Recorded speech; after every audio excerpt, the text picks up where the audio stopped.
Саламатсыздарбы? Биз Эсимде подкастын баштайбыз. Эсимде подкасты биздин аң сезимибиз, иденттүүлүгүбүз, деколонизация, деги эле бизге таңууланган бардык нерселерден айрылуу, аң сезимди бошотуу жөнүндө болмокчу. Бүгүн аң сезим жөнүндө айтып калдык жана бошонуу жөнүндө. Ушул аң сезимди бошотуудагы чоң тажрыйбаларды аткарып жүргөн чыгармачыл кыз Зере биздин конокто. Саламатсызбы, Зере? Рахмат, саламатсыздарбы? Бизге ошол подкастыбызга келип бергениңиз үчүн терең ыраазычылык. Подкастты кесиптешим Талгат экөөбүз алып барабыз. Саламатсыздар. Алгач эле ошол чыгармачылыктан баштайлы. Зере өзүңүздүн чыгармачылыгыңызды ошол чыгармачыл адам катары, ырчы болуп, же театр адамы катары көрөсүзбү, же бир активист катары, ошол жарандык коомдогу чоң көйгөйлөрдү көтөрүп жүргөн активист катары көрсөткүңүз келеби? Негизи ошол экөө тең эле го дейм. Себеби чыгармачылыкта мисалы менин чөйрөмдөгү чыгармачылыкта жүргөн адамдар ушул именно биздин бүгүнкү күнүбүзгө байланыштуу темаларды алып чыгып, ошол темалар жөнүндө ой жүгүртүп чыгармачылык менен алектенет да. Ошол үчүн мен экөөнү мындай бөлө албайм да. Анчалыкчы. Ошол үчүн мындай экөө бириккен сыяктуу эле кетет мен үчүн. Ошондо мындай айтсак туура болобу? Сиздин ойлоруңузду ишке ашыруу инструменти бул ушул чыгармачылык аркылуу чыгарасыз деп туурабы? Ооба, дал өзү. Ошол сиз көтөрүп жаткан көйгөйлөрдү чыгармачылык аркылуу, театр аркылуу, ырлар аркылуу көтөрсө таасирдүүрөөк болот деп ишенесиз, э? Сиз өзүңүздүн тажрыйбаңыздагы эң чоң көйгөйлөр жөнүндө айтып бербейсизби?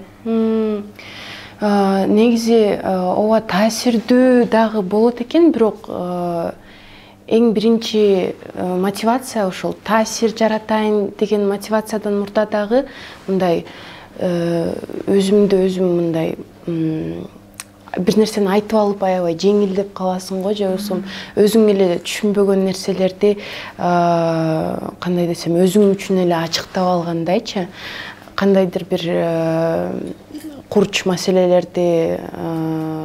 менен коштошуп, болду мен бул эмеден өттүм, кандай десем эмнени өтүп келгениңди өзүң түшүнүп аласың да чыгармачылык аркылуу. Мен үчүн ошондой да эң биринчиси.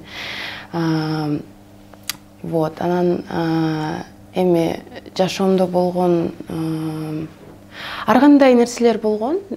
Негизи азыр тандап дагы айта албайт экем.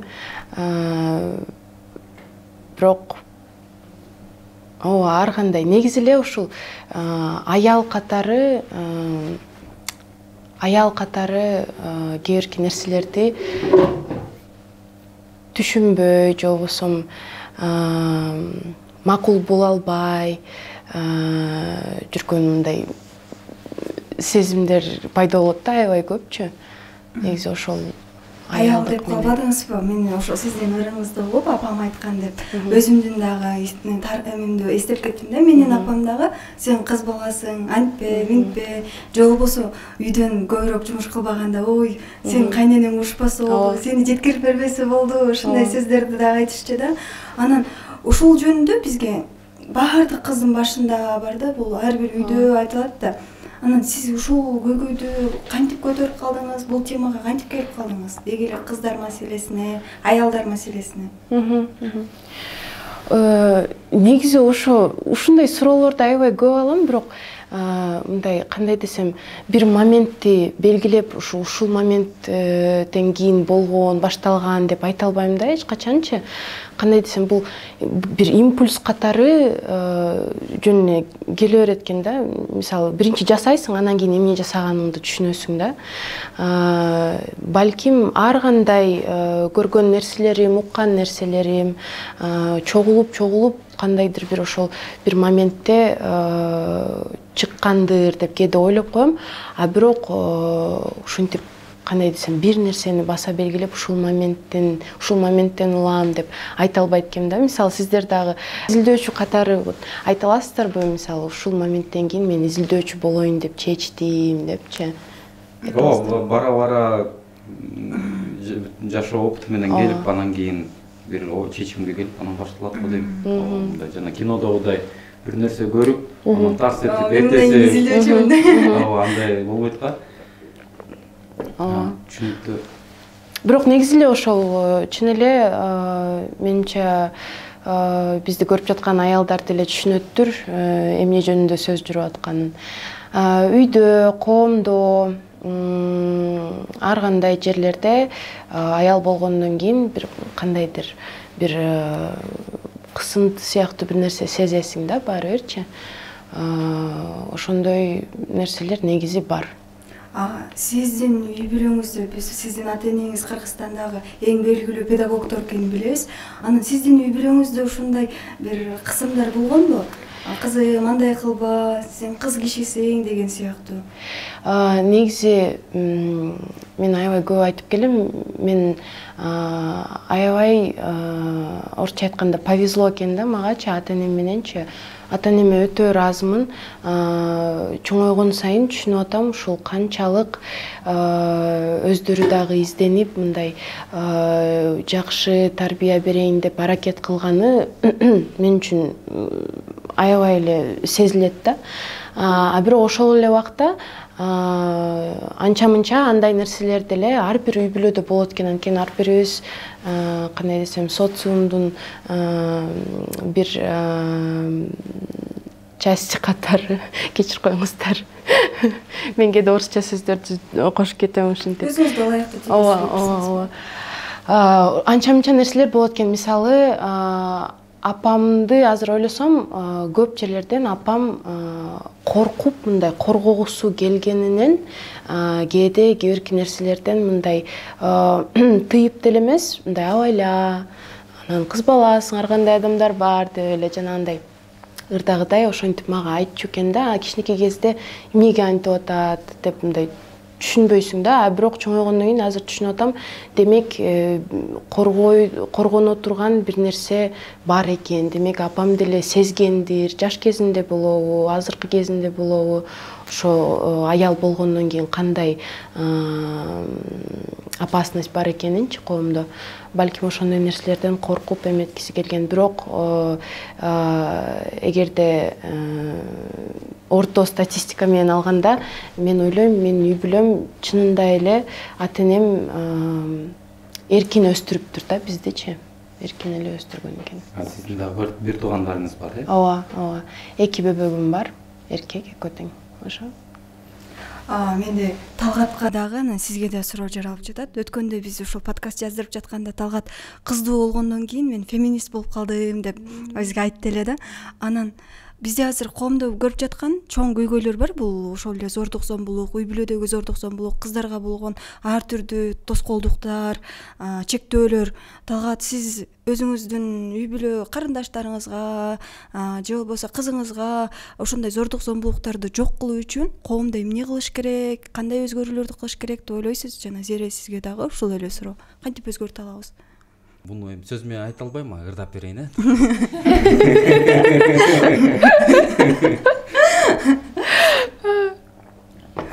Менин оюмча бардык адам үй бүлөдөн чыгат.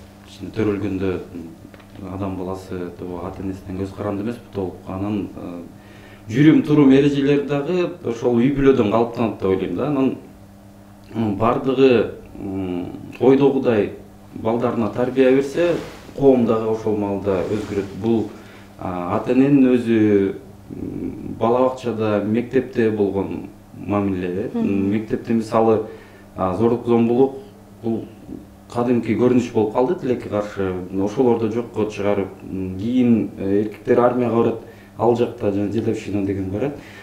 Эми бир нерсени өзгөртсө баары оңолуп кетет деген айтыш кыйын. Ооба, бул коом аябай чоң болгон үчүн өзгөртүү киргизиш бул көп убакыттын жана көп эмгектин иши экен. Ошондой күжүрмөн иш менен ошол багытты алып иштей берсе, 10 чакты 20 жылда мисалы 1-2 муун өзгөрсө, мүмкүн коом дагы түз багытка түшөт деген ойдомун. Сиздин оюңуз кандай? Ооба, мен сизге кошулам толугу менен. Негизи мындай суроолор аябай эле кыйын окшойт да, мындай эч бирибиздин так бир жообубуз деле жок окшойт деп ойлоп калдым да. Эгерде жообу бар болсо, мына конкретно момундай кадамдарды жасаш керек, ошондо гарантийно баары оңолот деген нерсе жок экен да. Бирок ошол эле убакта ар бир окуя, ар бир ошол өзүнүн арманын айткан аялдар, ошонун баары эске алыныш керек, маани берилиш керек, угулуш керек, изилдениши керек. Анан кандай десем, ошондой мындай тоже бир импульс катары да. Мен билбейм кандай жообу бар экен, коррупция оңолсо оңолобу же билим берүү системасы оңолсо оңолобу, балким взаимосвязано, балким чынында эле бири-бирине жардам берип ошондой көйгөйлөр эметет. Бирок чынында мындай бир жооп айта албайм да. Зере, ушул сиздин ушул көйгөйлөрдү, азыр айтып жаткан жогорудагы көйгөйлөрдү көтөргөн чыгармаларыңыз көп. Ошол эле Кыз, Апам айткан, Жеңеке. Ушул чыгармаларыңыз чыккандан кийин коомдо аябай кызуу талкуу болду да. Анан ар түрдүү пикирлерди айтышты. Деги эле ушул чыгармаларыңыздын жаралуу тарыхына, анан ошондогу кийинки берген элдердин комментарийлерине болгон өзүңүздүн абалыңыз жөнүндө айтып берсеңиз. Негизи мен чыгармаларым аябай мындай менин жашоомдогу алынган мындай документи катары да, именно ошол апамдын айткан сөздөрү же болбосо уккан нерселерим же көргөн нерселерим, ошолорду кандай көрсөм же болбосо кандай менин эсимде калып калса, ошол моментти мындай кандай десем фиксация кылгым келет да. Анан ар бир ырдын өзүнчө бир моменти бар, мындай мен эсимде. Мисалы, апам айткан ыры чын эле ошол апамдын мен кичинекей кезимде же болбосо университетте окуп жүргөн кезимде абайлагын, үйгө эртерээк келгиниң, анан ар кандай адамдар бар деп ошондой айткан эле, мындай жөнөкөй эле сөздөрү да. Апам деле ошол ырды биринчи жолу укканда мындай ушинтип айтат белем деп мындай өзү дагы бир кызыктай болуп кетти да, мындай со стороны карагандайчы. Ошол анан мисалы апам айткан деген ыр бул чынында эле ошол кыз катары көчөгө чыкканда кечинде болобу, күндүзү болобу, досторуң менен жолугушуудан келатасыңбы же болбосо магазинге нанга баратасыңбы, баары бир ошол көчөдө басып баратканда коркуу сезими да, ар кандай эркектин силуэтин көргөндө эле мындай сак болуп, мындай азыр эмне кылат экен, мен кандай бассам, азыр анан жолдун биягына өтүп кетесиң, абайлайсың да чынында элечи. Вот анан кийин ошол ырда дагы ойлонуп баштайсың, эмнеге мен абайлашым керек, мага асылган же болбосо мага тийишкен балдар, эркектер жөн эле ушундай эркин болуп жүрө берет. Буларга бирөө айтабы ушундай кылбагының, антпегиниң депчи. Ошентип ой жүгүрткөн эле моменттер да, ырдачы. Анан Жеңеке деген ыр бул ошол үй бүлөдөгү зордук зомбулук жөнүндө ыр. Анан мен кайсыл туугандарым жөнүндө болгонун айта албайм ачык түрдө. Бирок тилекке каршы ошол көрүп эле келген нерсе да, көрүп эле, угуп эле келген нерсе кичинекей кезимде бир канча жолу. Вот ошондо мен эчтеке түшүнбөгөнүмдөн эчтеке кыла албай калып, анан кийин ушул жеңеке деген ырда мисалы мен азыр эгерде азыр билген нерселеримди билип туруп, азыр түшүнгөн нерселеримди түшүнүп туруп, кайра ошол жерге барганда мен эмне кылмакмын, эмне демекмин деген ойлор келгенде, анан ошол үй бүлөлүк зордук зомбулук жөнүндө ушундай бир аябай личный точка зренияны алып жазганга аракет кылдым да. Мындай суроо бар. Сиз ушул ырларыңыздын биринчиден аябай көп жайылганын балким бул баарынын башынан өткөн көйгөйлөрдү силер көтөрүп чыгып атасыңар да, айтып. Анан ошол эле жеңеке, ошондой эле апа баарыбызда эле болсо керек. Анан буну менен сиз кандай өзүңүз мында бук болуп айткыңыз келген нерсени айтып эле ошол маселени көйгөйдү көтөрүп коюуга аракет кыласызбы, же болбосо кандайдыр бир чечимдерди да сунуш кыласызбы? Негизи коомго бир өзгөрүүлөрдү алып кирип, же мынакей маселени көтөрдүк, мынакей эми ушуну менен эмне кыласыңар өзүңөр белгиле деген мааниде кандай? Негизи мен мындай сунуш кылгандан мындай алысыраак болгум келет. Балким жаңы баштаганда же болбосо активизмде аябай көп мындай сунуш катары мындай сен мындай кылышың керек, мен ошону билем, момундай болуш керек, тигиндей болуш керек деген позиция бар болчу. Бирок ушул чыгармачылык менен алектенип баштагандан кийин мен түшүндүм да, мындай сунуш кыла турган менин кандай десем, мандатым деле жок болсо керек депчи. Эми ар кандай адамдардын жашоосу ар кандай. Мен шаарда өсүп чоңойгон кызмын, орусча сүйлөйм, анан кийин информацияга дагы мындай кененирээк доступ бар дегендейчи. Адамдар негизи ар кандай условияларда жашайт. Анан мен өзүмдүн привилегиямды түшүнүп, эске салып, билип туруп, мындай сунушту трансляция кылгандан бир аз качкым келет да. Бирок негизи чыгармачылыктын эле сунушу бул ошол диалогду ачуу да.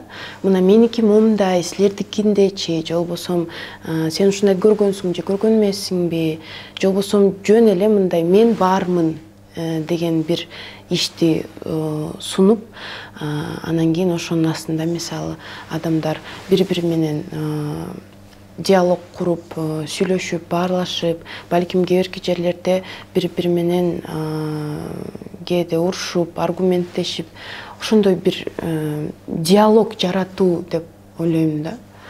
Чыгармачылыктын негизги эле функциясычы. Зири, сиз жакында эле мен кайдамын деген альбомуңуз жарык көрдү, менимче.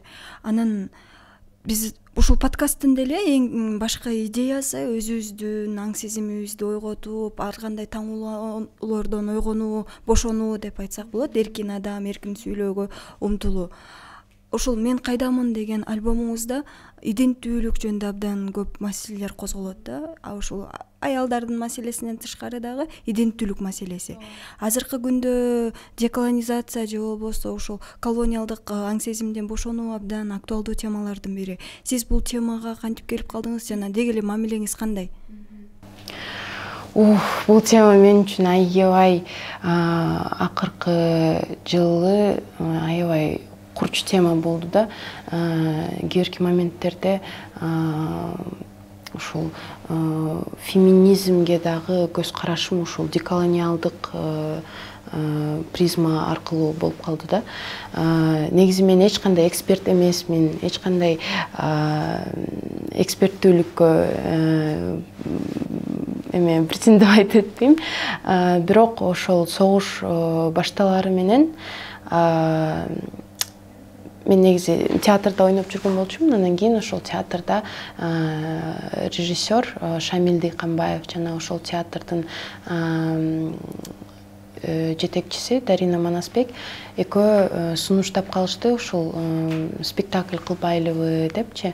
Ошол именно азыркы убакта болуп жаткан нерселер жөнүндө жана биздин буга кандай тиешебиз бар же болбосо биздин көзүбүз менен караганда эмнелер болуп жатат деген призма аркылуу. Анан Орус-Украин согушу жөнүндө? Орус-Украин согушу жөнүндө. Украинадагы болуп жаткан согуш жөнүндө.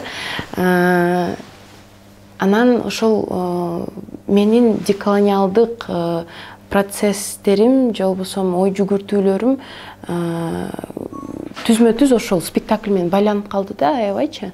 Анан ошол спектаклдин үстүндө иштеп жаткан учурда же болбосо спектакльде ойноп жаткан учурда алган информациянын баары, үйрөнгөн нерселеримдин баары ушу мени ар кандай эмоционалдык бир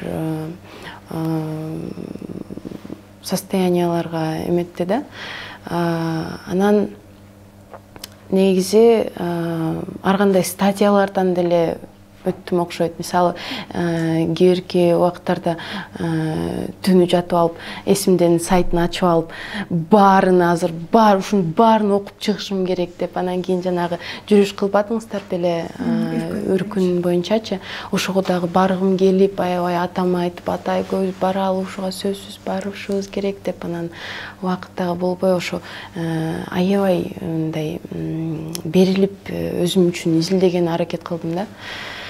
Кандай десем, биринчиден сиздердин жасап келаткан иштериңиз аябай чоң иш, мен аябай ыраазымын. Анан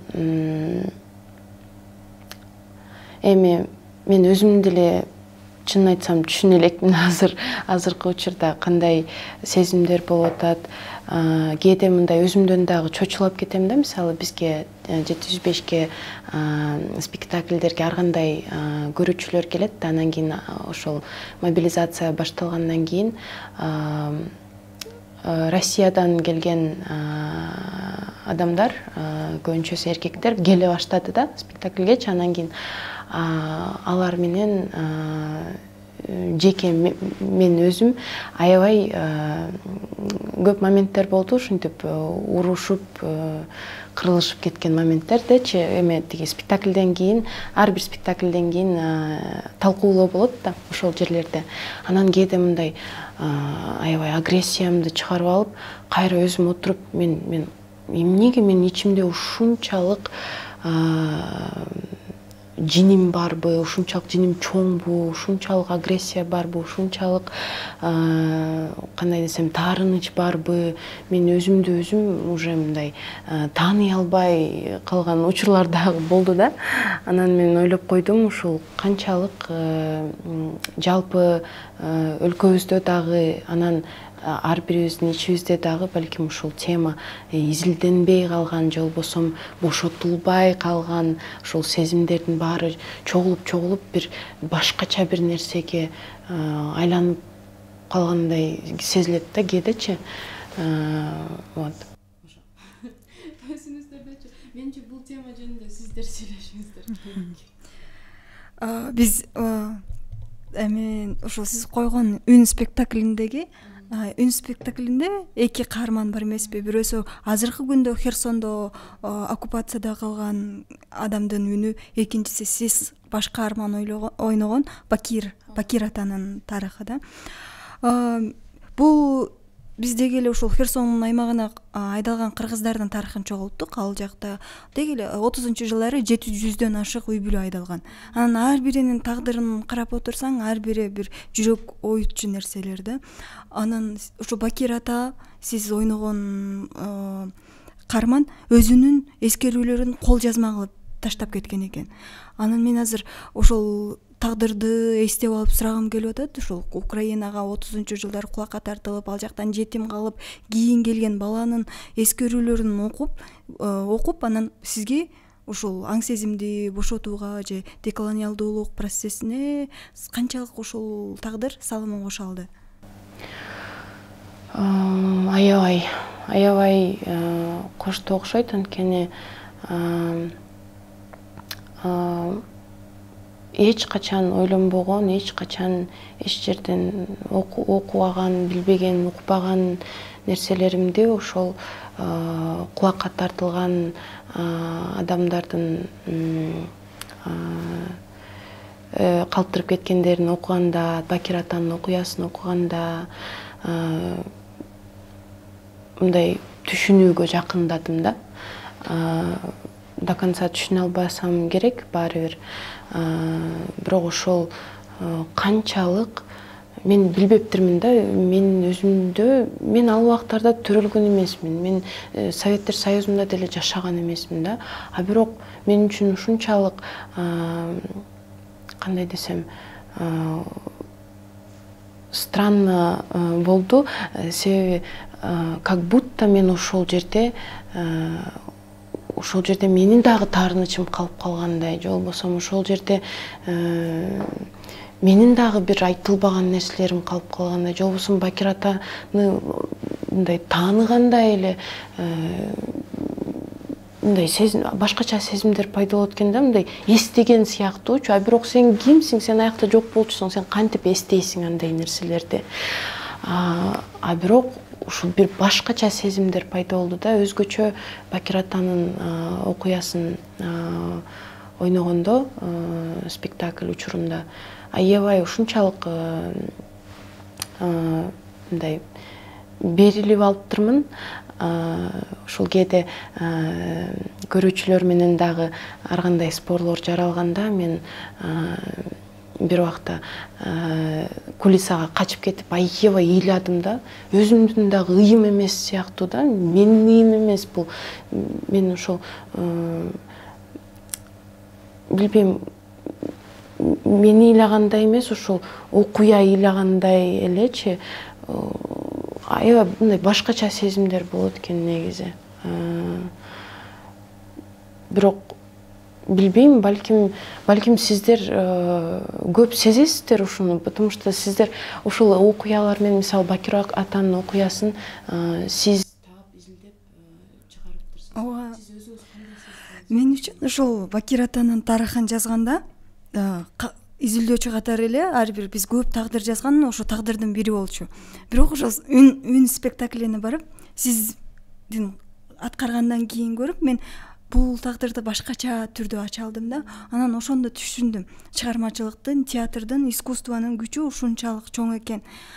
Мен автор катары дагы мынчалык өзүмө бул тагдырды ачпаптырмын, а театрдан көргөндөн кийин сиздин көз карашыңыз, ар бир көрөрмандын жанына келип караганыңыз, анын армандарын айткандарыңыздан кийин мен үчүн бул тагдыр кайрадан башкача ачылды да. Анан ошондо түшүндүм, биз ушул үй бүлөлөрдүн баарын театрлаштырып, башкача чыгармачылык кылып, текст менен эле эмес, чыгармачылык аркылуу көрсөтсөк, бул абдан чоң таасир болот экен. Бул баардык адамдар үчүн таасирдүү болот го деп ишендим да. Ошол театрдын күчүн, чыгармачылыктын күчүн ар бир жигердүүлүк же активдүүлүк чыгармачылык аркылуу болсо абдан жакшы болчу да экен. Айтып койсоңуз, сиздин оюңуз боюнча деколонизация тууралуу сөз болгондо, биз колония болгонбузбу? Көбү айтат, эч кандай колония болгон эмес, биз тең укуктуу СССРдин бир бөлүгү болгонбуз. Жана ошол сыяктуу. Анан экинчи суроо, эмне үчүн силер ошол деколонизация кыймылын, мисалы ошол Херсонго айдалган адамдар аркылуу кандай процессти баштап атасыңар да, эмне үчүн башка окуя же башка тема аркылуу эмес? Колония болгонбузбу деген суроо тууралуу менимче колония болгонбуз. Мындай тең укуктуу СССР дегенде дагы мындай мага тең укуктуу сыяктуу көрүнбөйт да, мындай окуп изилдегенде же болбосо ар кандай нерселерди укканда тең укуктуулук мындай Москвага эле карап, ошол Москва жакта анан баары бир мындай кандай деп койсом болот, центрирован, русскоцентричный сыяктуу сезилген. Анан кийин эми тилдин колдонуусу деле билбейм, мен жашаган эмесмин ал убактар, бирок менимче колония болгонбуз. Менимче азыркы убакка чейин ошол колония болгондогу ошол колония учурунда жеген запкылар жөнүндө эми мындай сиздер аркылуу, ар кандай адамдар аркылуу, изилдөөчүлөр аркылуу эми билип, үйрөнүп, эстей баштадык дегендей сезилет да мага. Анан кийин экинчи суроо боюнча, негизи бул спектаклдин режиссеру Шамил Дыйканбаев. Анан кийин кандай десем, ошол именно идейный нерселерди ошол режиссерубуз чечет да. Мен аткаруучу катары кээ бирки суроолорду ойлонбой деле коем, анткени мен өзүмдүн биякта жасай турган кухням бар да. Бирок ошол Шамил Дыйканбаев менен дагы балким сүйлөшүп калсаңыздар, өзү дагы айтып береттир. Бирок менин байкоом боюнча Шамил өзү аябай ушул деколониалдык процесстер менен аябай кызыгып, өзү дагы ушул кандайдыр бир деколониалдык процессти өтүп келаткандай сезилет да. Режиссер катары, адам катары аябай көп ушундай темаларды сүйлөшүп, негизи бул спектакль дагы аябай баарлашуу менен, сүйлөшүү менен жаралган да. Ошол Шамил Дыйканбаев, Дарина Манасбек, анан дагы хореографыбыз дагы бар болчу, Бигмай Райымкулова. Ошол вот төртөөбүздүн арасындагы сүйлөшүүлөр аркылуу жаралган да. Бирок мен биринчи суроого эметип эметип калды. Сиздер кандай ойлойсуздар? Колония болдук деле же болгон эмес? Менимче азыр деле ушул колониянын көлөкөсүндө турабыз деп айта алат элем. Анткени Россия империясы болобу, кийинки Совет мамлекети болобу, азыркы эгемендүү Кыргызстан болобу, дагы деле биз өзүбүздүн өтүмүшүбүздү аңдап түшүнө албай келебиз. Дагы деле бир көз карандыдайбыз да. Бул маданият жагынан болобу, экономика жагынан болобу, саясат жагынан болобу. Биз азыр үркүн темасын жөнүндө айтып калбадыңызбы? Үркүн темасын ачык, айкын, эркин дагы эле айта албайбыз. Ошол эле кулакка тартуу саясаты, Совет дооруна келсек, ошол 37-38 жылдагы улуу террор учурундагы массалык репрессиялар, экинчи дүйнөлүк согуштагы согуш туткундары жөнүндө такыр эле жакында эле ошол репрессия курмандыктарын актоо жөнүндө мыйзам долбоору көтөрүлгөн. Ал жакка согуш туткундары жөнүндө бир дагы сөз кирген эмес. Анын акыркы пунктунда эле бул мыйзамда согуш туткундары каралбайт деп. Мындайча айтканда, согуштун бүткөнүнө мына 80 жылга жакындап калды. Ошондон бери деле ошо согуш туткундарынын тагдырлары ошо Совет мамлекетинде кандай саясатта каралса, азыр деле ошол дейинче каралып атат. Мисалы үчүн диссиденттер жөнүндө мектеп куралдарында жок. Студенттер окушпайт, билишпейт. Кыргыз тил маселеси деле азыркыга чейин кыргыз тил маселеси биздин коомдогу чоң көйгөй. Ошондуктан менин оюмча колониянын көлөкөсүнөн биз азыркыга чейин кутула албай келебиз. Ооба, менин оюмча дагы колония болгон. Мисалы, тил жагынан алып карасак, бүт райондук борборлордо орус класстуу мектептер болчу. Бардык Бишкек боюнча бир гана мектеп кыргыз тилинде сабак берилчү. Жана бир эмес, бир нече муун өз тилин билбеген кишилер пайда болуп калды да. Тилекке каршы алар дагы өздөрүнүн балдарын башка тилге үйрөтүшөт, орус тилине, анан ошентип кыргыз тили.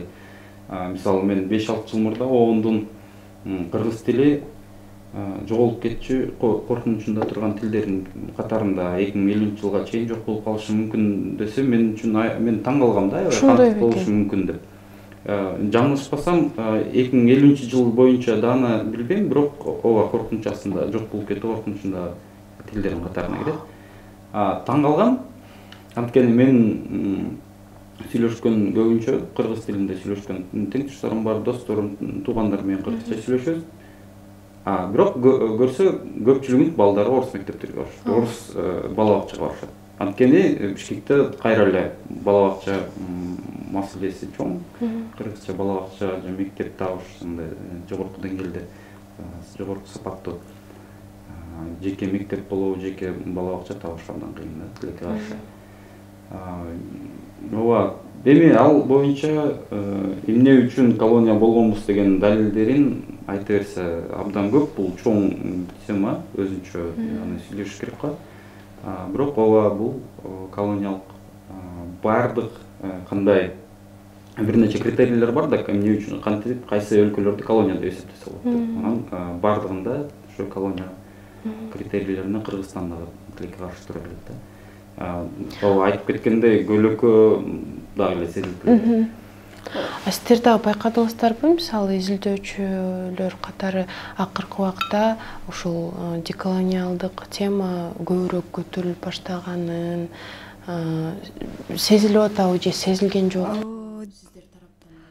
Менин оюмча бул абдан кичинекей коомчулукта көтөрүлүп аткандай сезилет. Анткени биз колония болгон, болбогон дагы бул бир маселе. Экинчи чоң маселе бул биздин аң сезимибиз дагы эле колониалдык болуп атат да. Биз өзүбүздүн ой жүгүртүүбүздү, эркиндикти ойгото албай атабыз. Бизди эч ким башкарбаса деле, өзүбүз эле ошол колониалдык таңууланган ой пикирлер менен ойлонуп, дагы эле мисалы тил маселесине келсек, Кыргызстанда дагы эле орус тилинде сүйлөө бул билимдүүрөөк дегенди көрсөтүшү мүмкүн. Ата-энелер ошентип ойлошот, же болбосо бизге башка жактан келген ак кишилер деп коелу, бир нерсе айтса, бизге ошолор чындыкты айтып аткандай көрүнөт. Мындайча айтканда биз мынакей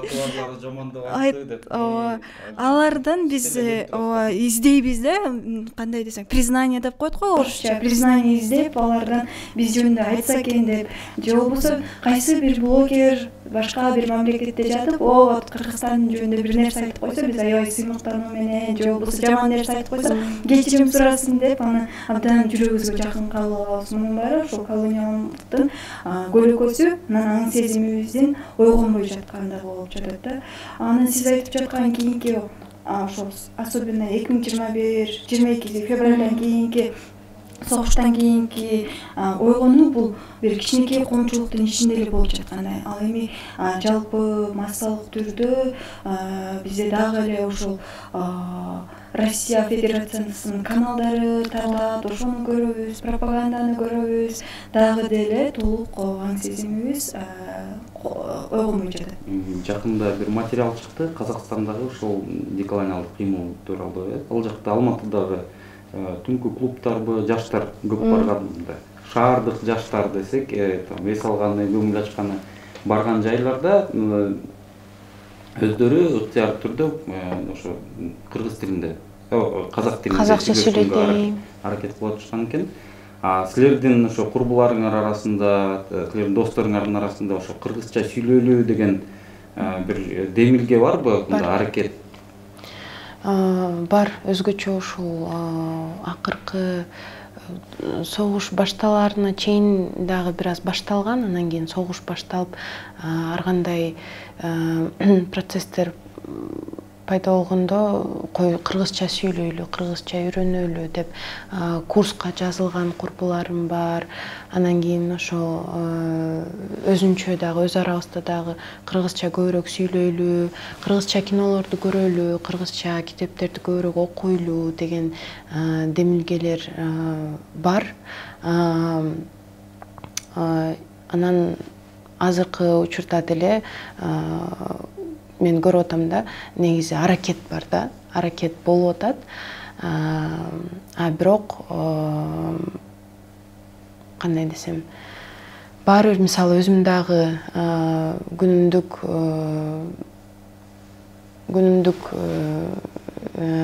моменттерде орусча сүйлөйм. Анан магазинге киргенде желер менен орусча сүйлөйм, таксисттер менен орусча сүйлөйм. Анан кээде ошо өзүмдү өзүм эметип ойлоп калам да, эмнеге мынтем депчи. Эмне үчүн ушул жерде мындай жөн эле кыргызча сүйлөй албайм? Эмне үчүн менин кыргызчам жөн эле ошол ыр жазганда гана мындай күйөт, анан кийин башка учурларда мындай өчүп калат депчи. Ошондой суроолор азыр менде дагы аябай көп болуп атат негизи эле. Бирок мен аябай көп байкайм, мисалы такай кыргызча сүйлөгөн курбуларымдын, досторумдун арасында дагы бир эме бар экен да, комплекс бар экен. Орусча үйрөнүшүм керек, орусча акцентти жоготуш керек деген умтулуулар бар экен да. Анан мен сурап көрсөм, эмне үчүн бул, эмнеге ошондой сезесиң деп сурап көргөндө чынында эле сезишет. Анткени мүмкүнчүлүктөр көбүрөөк, балким маалымат кененирээк деп айтышат да. Тилекке каршы ошондой экен, негизи ошондой экен. Анан бул нерсе мен үчүн дагы менче аябай өкүнүчтүү, чынын айтсам. Анан азыр сиз кыргыз тили жоголуп кете турган тилдердин арасында десеңиз, мен аябай чочулап кеттим да. Мен дагы деле мындай ишенбей отурам бир аз. Сиз үчүн кыргыз тилинде сүйлөп, ошо кыргыз тилин сактап же өнүгүшүнө эмне үчүн тилектешсиз, эмне үчүн сиз чочулуп атасыз? Анткени мисалы 7-8 миллиарддык адамдардын арасында 7 миллион мүмкүн мейли 7 эмес 5 миллиону кыргызча сүйлөйт экен. 5 миллион плюс минус кандай бир тил жок болсо, андан сизге башка тилдерди билесиз, маалымат башка тилде көп, кыргыз тилинин эмнеге сакталып калышына кызыктарсыз? Башка тилдер, орусча болобу, англисче болобу, баары бир, кандай десем, ошол эң терең жерде турган бир нерсеге жете албайт да, баары бирчи. Кандай сөздөрдү колдонсом дагы, кандай нерселерди айтканга аракет кылсам дагы, ошол бир аябай маанилүү бир кодго мындай жете албайт да ошол сөздөрчү. Тилге келбей турган бир нерсе бар да, англисчеде, орусчадачы мен үчүн. А бирок ырларды, мисалы, эмне үчүн кыргызча жазам, анткени ошол бир башка түрдө жете албаган нерселерге жетип, ошону мындай сууруп алып чыккандай сезилет да магачы. Аябай терең жерде отурган ойлор, анан сөздөр дагы мындай башкача жаткандай, кандай десем, эч кандай башка тил менен жетпей турган, аң сезимде терең турган нерселерди бир гана кыргызча менен алып чыга алам деп билем да. Мен үчүн ошонусу аябай маанилүү да. Кыргызчанын жоголушу бул ошол нерсеге мындан ары жете албай, ошол нерсени айта албай, чыгара албай калам деген деп билдирет да. Ошол үчүн мен үчүн аябай коркунучтуу.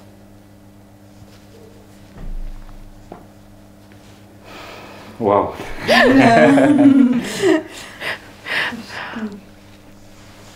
Ооба, таң калыштуу. Мен ар бир келген конокко ушул тил жөнүндө суроо бергенге аракет кылам.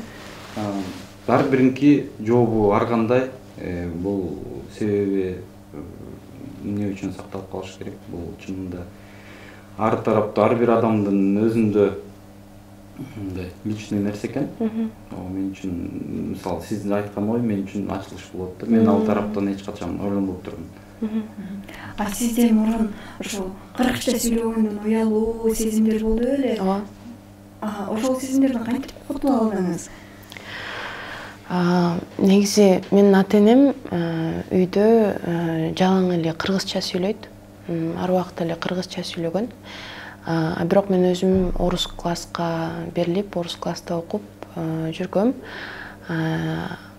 Азыр эстесем, мен кээде ата-энемден дагы уялчумун да. Баягы родительский собранияга келгенде мындай как будто башкачараак, керки нерселерди түшүнбөй жүргөндөй эле ушул ата-энемден уялган учурларым деле болгон да мендечи.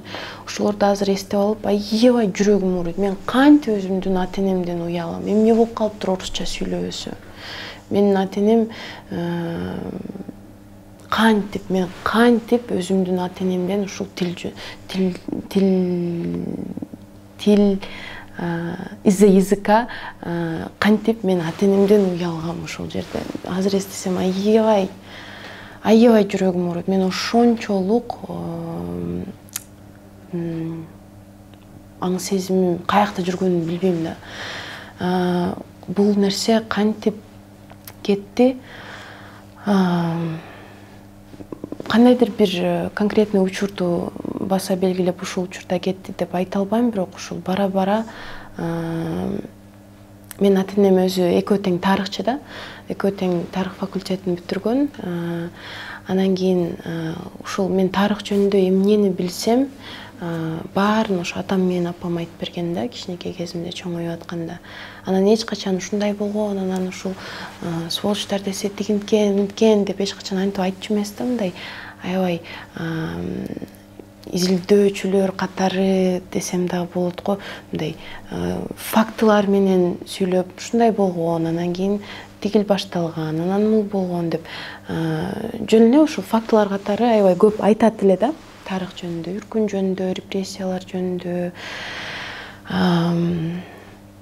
Анан ошол деколониалдык ойлор пайда болгондо ошол нерселердин баарын эстеп, анан кийин ушул ата энемден уялганымды эстеп, кыргызча сүйлөгөндөн уялганымды эстеп, анан орусча жакшы сүйлөбөгөндөрдү мындай бийигирээк позициядан караганымды эстеп, мындай өзүмдөн аябай эметтим да, кантип эле ушундай адамсыңбы сен депчи. Анан ушул кандай десем, пазл биригип баштаганда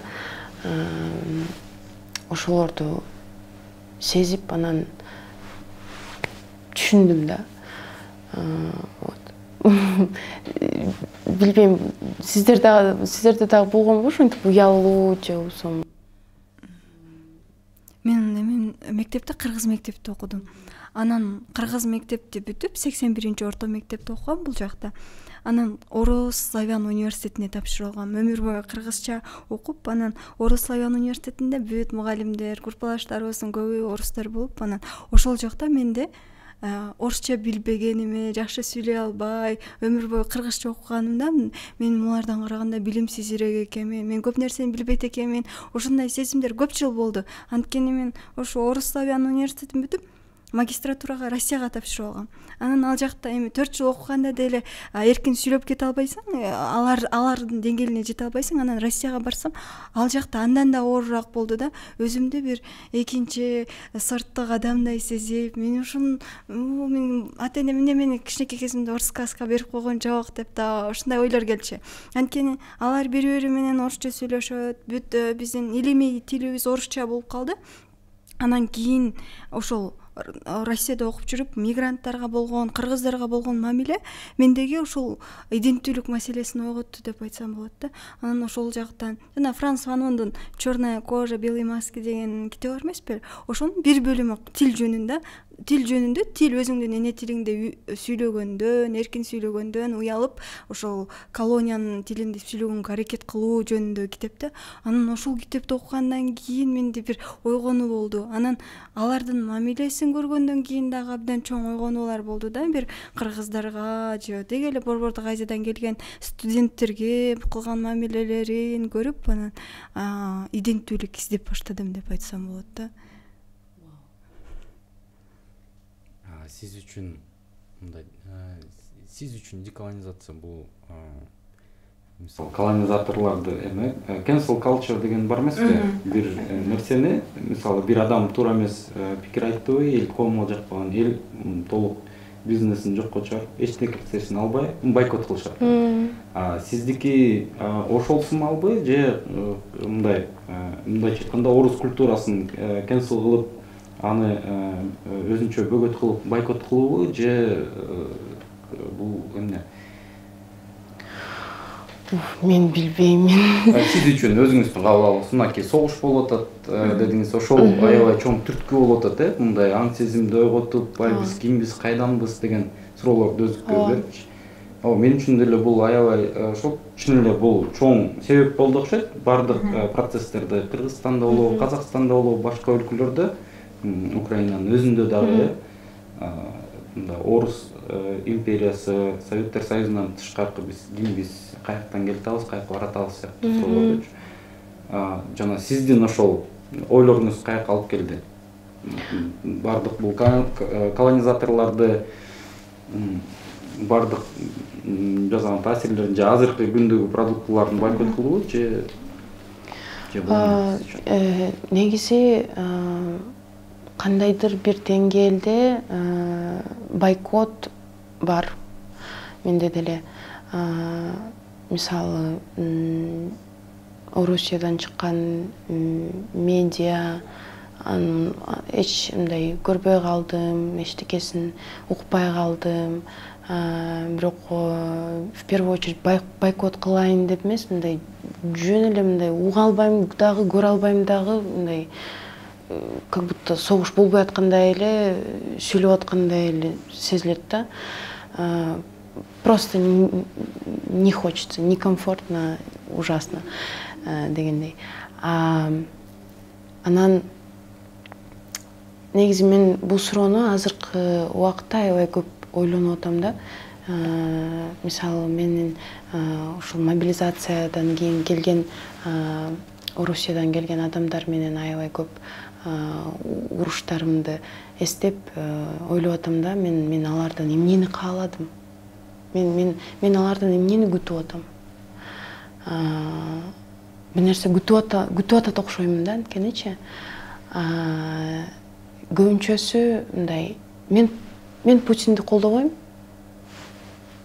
Ошол үчүн мен я свой дегендей мындай позиция менен. Да, ошондой эметкендей сезилет да. Бирок мага ал жетишпегендей, же болбосо ал жерде мен көрүнбөгөндөй сезилет. Макул, Путинди азыр көп деле адам колдобойт.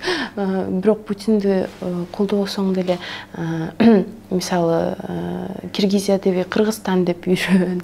Анан кийин бул жерде адамдар кандай, темпоритм кандай, жашоо кандай өтөт.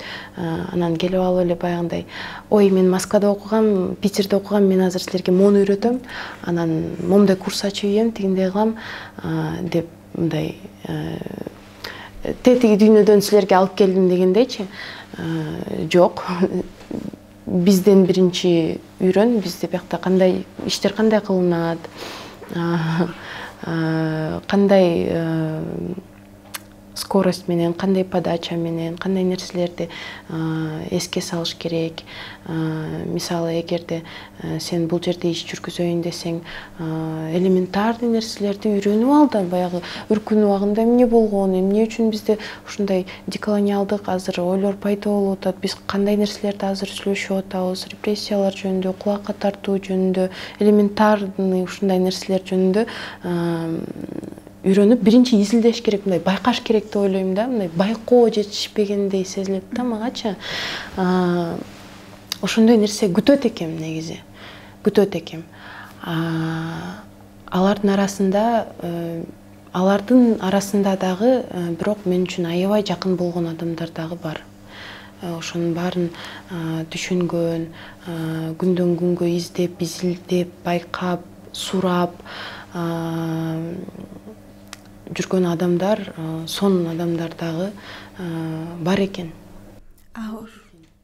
Ушул мобилизациядан качып келген адамдарга болгон терс мамилеңиз бул алар жааматтык жоопкерчилик ала албаганына да байланыштуубу? Алар ушу согуш болуп атканда жок, согуш болбосун деп чыгышкан жок, бирок өзүлөрүнүн жон терисине келгенде согуштун таасири алар качып келе беришти. Убагында согушка каршы эч нерсе айтпай эле өзүнүн жыргал жашоосунда жашап жүрүп, ушу согуш башталып, анан аларга повестка келип, мобилизация башталганда гана өзүнүн жон терисине келгенде дагы качып келе беришти. Бирок ошентсе дагы азыркыга чейин согуш токтосун деп эч нерсе айтпай эле өзүн ойлоп жүргөндүгүнө байланыштуубу?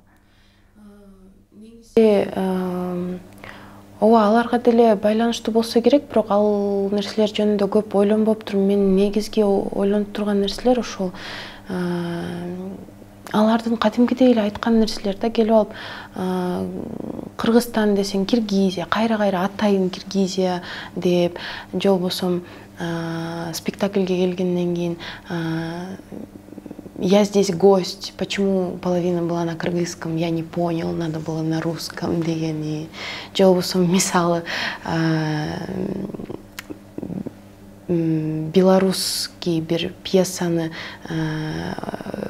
балдар коюшкан театрда, анан кийин ошол ал жерде белорустук бир үй бүлө ошол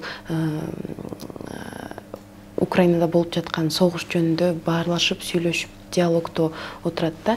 Анан кийин дагы талкуу болот да, талкууда мен дагы туруп айттым, мен кыргызстандык аял катары бул диалогду караганда деп өзүмдүн оюмду айтып баштаганда, анан причем здесь Кыргызстан деген нерселери да, аябай мындай андай нерселерди, сиз айткан нерселерди даже издөөгө керек эмес болуп калат экен да.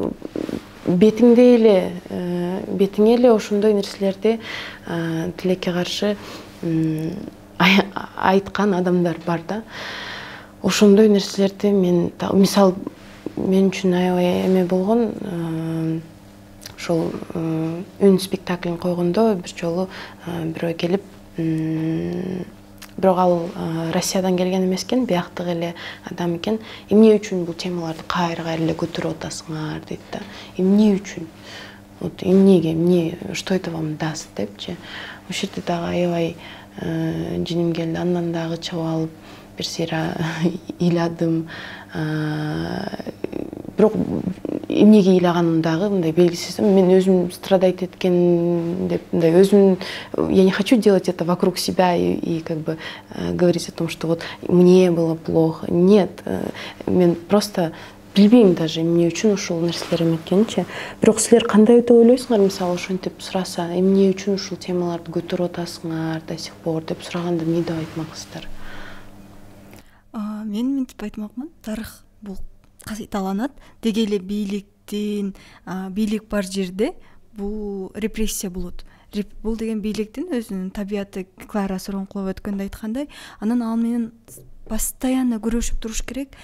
Ар дайым репрессия темалары, адам укуктары, эркин болуу темаларын көтөрүп турбасак, бизди кайра эле кармап, бизди үстүбүздөн башкарып калат да. Ошол себептен баардык тарыхта болгон жаракат темаларды дагы көтөрүп, ал жөнүндө айтып, талкуулап, чыгармачылык аркылуу көрсөтүү, бул келечекте кайталанбоосун биринчиден. Экинчиден бул адам тагдырын, адам өмүрүн эстөө, эскерүү бул абдан жакшы нерсе. Сиздин оюңузчачы? Менин оюмча, мен суроону колдум. Эмне үчүн ошол темаларды эскериш керек?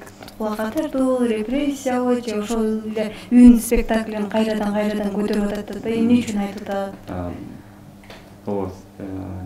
Негизи менин оюмча, башынан мен параллель жүргүзгөндү жакшы көрөм. Жеке адамдын тагдыры жана өлкөнүн тагдыры. Анан психологияда дагы бир нече багыт бар. Алардын арасында гештальт терапия, гештальт мектеби деп коет. Ошол жерде айтылат, эгерде бир окуя убактында аягына чейин чечмеленип жаап жашылып калса, кийин өмүрүң бою ал өзүн билдире берет да. Сен сүйлөгөнүңдө, кылган иштериңде жана бул көп тоскоолдуктарды жаратат да. Анан гештальт терапияда кандай чечим келишет? Сен 30-тасыңбы, 50-дөсүңбү, 25-тесиңби? 5-6 жашында кандайдыр бир ата-энесинин кат тийген сөзү, же болбосо баштан өткөн бир оор жаракат алып келген психологиясына бир окуя болсо, ошону кайра чечмелеп, кайра переживать этип, анан ошону кое берет да. Ошол мындай түйүн болуп калган нерсе. Өлкөнүн тагдыры дагы ошол сыяктуу да. Мындай бир эле мындай убакыт, бир маалда карасаң, убакыт токтоп калгандай да. Анткени тарых кайра эле кайталана берет. Бир кандайдыр жеңилдиктер, анан кийин мамлекет тарабынан басмырлантуу, террорго чейин барган күндөр болду. Ошондой репрессиялар, куугунтуктоолор кайрадан күч алып келаткандай. Ал мисалы 100 жыл эмес, 10 жыл мурдагы окуялар кайра кайталанып аткандай эле болуп сезилип атат да. Анан тарыхты эмне үчүн билиш керек? Бул мындай бир сөз менен айтыш кыйын, бул сенин өлкөнүн келечегин аныктоочу бир жолдордун бири болсо керек. Бул эң үстүртөн эң мындай кыска болуп жооп калса, ошон үчүн бул мен үчүн аябай маанилүү. Анан сиз үчүн дагы ошол маанилүү болгон үчүн ушундай тилектешим бар экенине аябай кубанычтамын. Зере, сиз үчүнчү? Мен көп учурда тарых деп айткандан кооптоном да, анан эс тутум деп айтканга. Анткени тарых бул мамлекет тарабынан жазылып, көп убакта пропаганда, идеология болуп катпайбы? Сиз үчүн эс тутум бул эмне? Же тарыхый эс тутум бул? Эс тутум дегенде кандай, как это на русском сказать? Память, да. Ошол негизи ошол баягы спектакльде ойноп аткандагы моменттер жөнүндө айтып бербедимби? Как будто ушул мен ошол жерде бар болчумундай болгон сезимдер, же болбосо мен төрөлө элек убакыттардан кандайдыр бир мен эстеген нерселерим бар болгондой сезим. Бул мен үчүн аябай мен изилдешим керек да ушул сезимдичи, анткени мен үчүн аябай жаңы сезим болуп турат акыркы жылы. Чынында эле эс тутум бул мен ойлогондон дагы мындай чоңураак нерсе окшойт да, памятчы. Мындай мен дагы психологум айтат, адамдар дейт апасынын ичинде болгондон баштап уже ар кандай нерселерди эстей алат терапия учурунда депчи. Ошол моменттен дагы эс тутум келет деп айтканда мен шок болуп калгам да. Азыр болсо мен үчүн ошол эле теманын кандай десем мета развитиясы болуп кетти да, как будто мен жарала элек болгон кездерден негедир менин ошол учурларга ичимде бир отношениям бар экен, өзүмдүн бир кандай десем тиешем бар экен да, а бирок мен ал учурда жок болчумун. Ушул нерсе мен үчүн аябай кызык болуп жатат жана мен жообун таап элекмин. Өзүм үчүн ушул нерсени акырын байкап, изилдеп жүрөм да азырчы. Мен сизге кошулат элем, бул жааматтык эс тутум деп атап койсок да болот да, анткени көп эле учурда ошо биздин ата бабаларыбыз алган жаракатты биз дагы сезебиз. Алардын жаракаттары биз менен дагы, биз дагы эле аңдап түшүнө албай, аны иштеп чыга албай келебиз да. Биз ал үчүн муну жанагы философ Элери Битикчи тарыхчы айтып коет, үркүн бүтсүн деген лозунг бар да. Ал лозунг боюнча азыркыга чейин коркуп үркүүдөн айрылалы, бошонолу дейт да. Бул колониялдын көлөкөсү деле биздин ошол жааматтык эс тутум менен менимче байланышта болсо керек. Сиз дагы ошондой нерсени сезгенсизби? Ошол эс тутумдун таасирин жана мен айтып аткан нерселер ошол сиз дагы изилдөөчү катары таанырсызбы ушул сезимдер менен? Жана сиз үчүн дагы эмне болуп калат ошондой эс тутум? Ооба, менде ушул элементар жактан алганда мен атамдын колунда өскөнмүн. Атам чоң атамдын, чоң атамдын. Ошо чоң атама чейин жалпысынан кандай өмүр сүргөн, эмне болгонун билем. Мисалы, чоң атам кызын тамеки чеккенди өзү үйрөтүптүр да. Оруска окшоп тамеки чегип деп мындай сыймыктануу ошону менен бар болчу экен да. Кийин өзү кулакка айдалып бир топ эле малы бар болчу, ошо жаңылышпасам бычканы же болбосо боом капчыгайында жол салганы ишке айдалган да. тилекке каршы. Ооба кийин аман-эсен келип, ошо кыздардын тамек чеккенин үйрөткөн. Андан тышкары мына чоң атам бардыгы билиппи, билбейби, ошол өзүнүн жүрүм-туруму менен, өздөрү берген тарбия менен мага кандайдыр бир жүрүм-турум модельдерин мага дагы тарбия аркылуу аралашканда сөзсүз түрдө өзгөчө жаш болсоң, кички бала болсоң, оңой эле сиңирип аласың.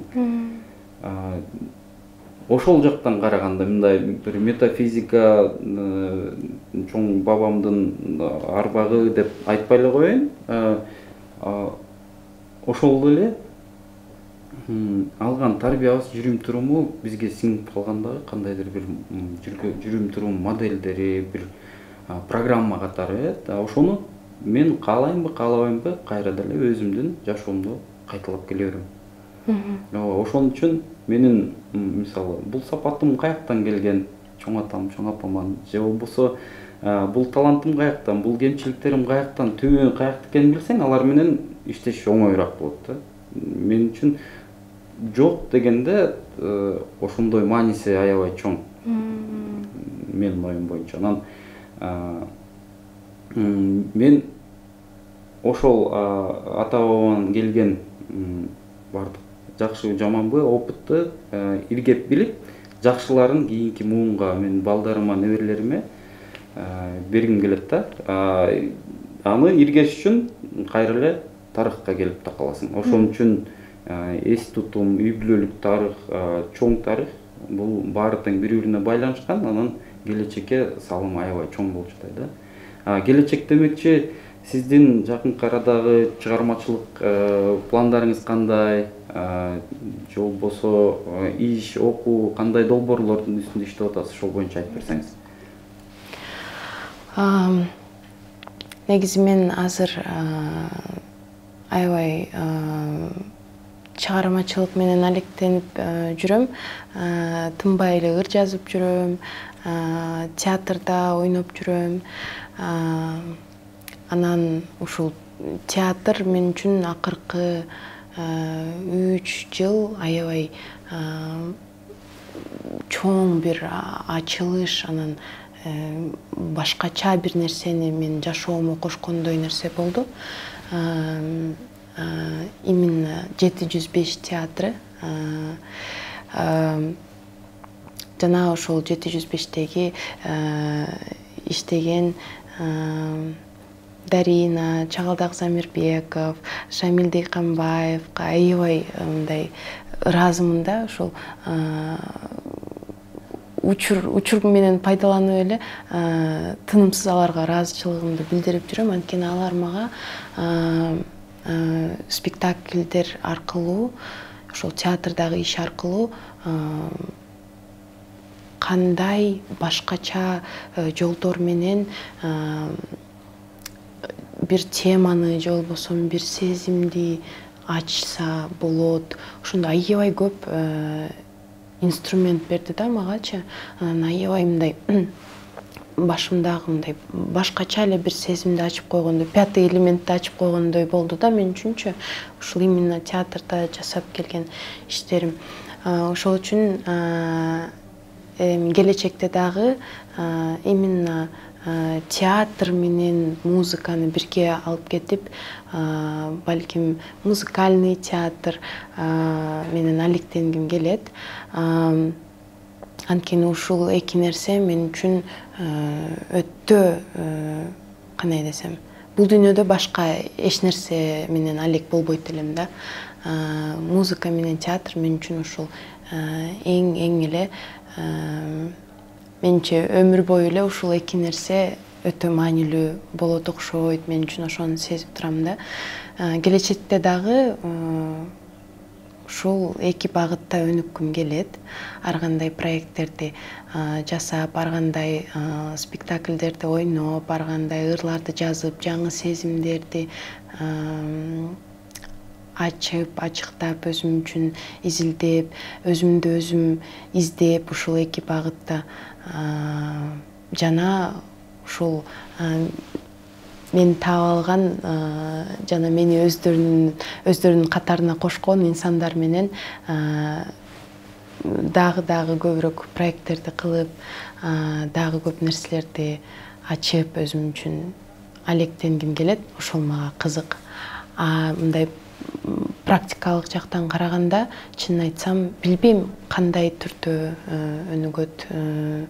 Бирок ошол инерция менен ошол жерге мени тартып атат да азыр. Ушундай болот. Сизде ошол көрөрмандарыңыз болобу же театр баалагандар каяктан көрүп алат? Бул 705 театрында же силер дагы гастролдоп турасыңар башка аймактарга, шаарларга, өлкөлөргө? Негизи мен бир гана 705те коюлган спектакльдерди ойнойм.